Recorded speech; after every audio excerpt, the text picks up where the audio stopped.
नमस्कार दोस्तों, आज हम सुनेंगे बोने और मोची की कहानी। एक शहर में एक मोची रहता था। उसके घर के पास ही उसकी एक छोटी सी दुकान थी। उस दुकान में वह मोची जूते बनाने का काम किया करता था। तैयार जूतों को बेचकर जो भी पैसे मोची के हाथ लगते, उन्हीं से वह अपने परिवार का पालन पोषण करता था।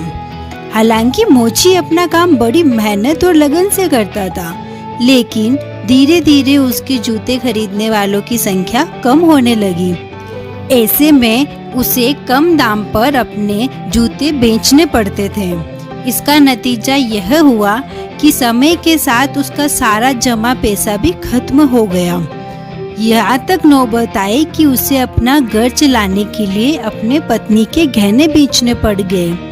इस कारण मोची बहुत उदास रहने लगा।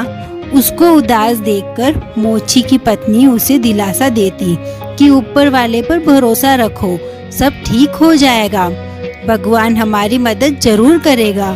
पत्नी की यह बात सुनकर मोची झूठ मूठ का मुस्कुरा देता था और मन ही मन अपनी दशा को सोचकर चिंता में डूब जाता था। एक समय ऐसा आया जब मोची की दुकान पर केवल एक ही जोड़ी जूते बचे। इसके अलावा उसके पास वो जूते बनाने का सामान भी मौजूद नहीं रह गया था। वही मुश्किल इस बात की भी थी कि उस एक जोड़ी जूते को खरीदने वाला कोई भी नहीं आ रहा था। जब कई दिनों तक उन जूतों को खरीदने कोई नहीं आया, तो मोची उन जूतों को लेकर बाजार की ओर चल दिया। बाजार में मोची के जूते बिक गए। जूते बेचने के बाद जो पैसे मिले, मोची ने उससे घर का जरूरी सामान खरीदा और घर वापस आने लगा। लेकिन तभी अचानक रास्ते में उसकी नजर एक बूढ़ी औरत पर पड़ी। वह औरत बहुत भूखी और बीमार थी, इसलिए मोची ने कुछ पैसे उस बूढ़ी औरत को दे दिए। अब उसके पास और जूते बनाने के लिए सामान नहीं था। वह दुकान लौटा और वहाँ उसने एक चमड़े का टुकड़ा बचा देखा। उस टुकड़े से केवल एक जोड़ी जूता ही बन सकता था। तो जूते के लिए मोची ने टुकड़ा काटकर तैयार किया और यह सोचकर घर चला गया कि अब अंधेरा ज्यादा हो गया है, कल रोशनी में वह जूते तैयार करेगा। अगली सुबह जब वह जूते बनाने के लिए दुकान पहुंचा, तो उसे वहाँ कटे हुए चमड़े के टुकड़े की जगह एक तैयार जूते की जोड़ी मिली। वह जूते की जोड़ी इतनी खूबसूरत थी कि मोची उसे देखकर हैरान था। मोची ने उस जोड़ी को उठाया और फौरन बाजार की ओर रवाना हो गया। वो जूते इतने खूबसूरत थे कि मोची को उसकी अच्छी कीमत हासिल हुई। इस पर मोची बहुत खुश हुआ और हासिल हुए पैसों में से उसने कुछ पैसे जरूरतमंद लोगों को दिए। बाकी जो बचे उससे उसने जूते बनाने का सामान लिया। उस रात उसने 2 जोड़ी जूतों के लिए चमड़ा काट कर रखा और घर वापस आ गया। अगली सुबह उसे फिर से वैसे ही खूबसूरत 2 जोड़ी जूते तैयार मिले। उसने घर आकर ये पूरी बात अपनी पत्नी को बताई।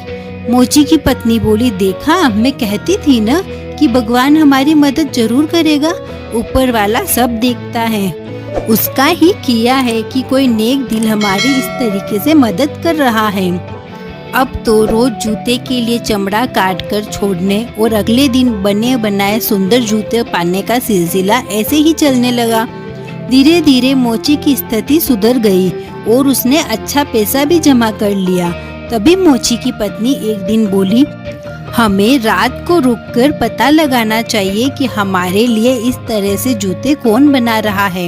ये सोचकर मोची और उसकी पत्नी रात को चमड़े का टुकड़ा छोड़कर दुकान में रुक गए।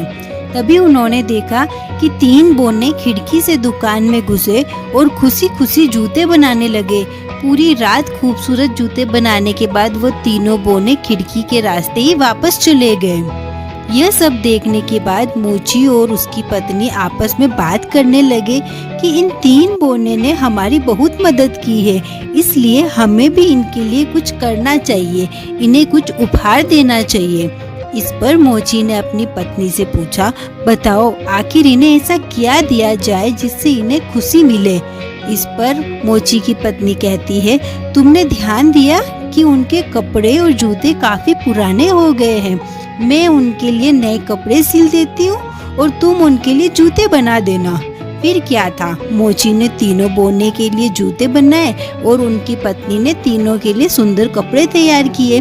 बाद में उन्हें ले जाकर दुकान में रख दिया और उस रात उन्होंने उन बोनों के लिए चमड़े का टुकड़ा नहीं छोड़ा। जब रात में तीनों बोने दुकान में घुसे तो अपने नाप के जूते और कपड़े पाकर काफी खुश हुए। उन्होंने कपड़े और जूते पहने और खुशी खुशी वापस चले गए। उस दिन के बाद से कुछ दिन तक मोची ने गौर किया कि उसके द्वारा छोड़े गए चमड़े के टुकड़े वैसे ही पड़े रहते हैं। मोची समझ गया कि अब बोने उनकी मदद के लिए वहां नहीं आएंगे। उसकी स्थिति सुधर चुकी थी और उसे अपना काम खुद करना होगा। इतने दिनों में मोची को लोगों की पसंद का अच्छी तरह अंदाजा हो गया था, इसलिए उसने पूरी मेहनत के साथ बोनों जैसे जूते बनाए और उन्हें बाजार में बेचा। मोची द्वारा बनाए गए जूते भी लोगों को बहुत पसंद आए और उसका काम अब अच्छा चलने लगा। इस कहानी से हमें ये शिक्षा मिलती है कि दूसरों द्वारा की गई मदद का आभार माने और उनसे सीख ले, न कि दूसरों पर निर्भर रहने लगे। धन्यवाद।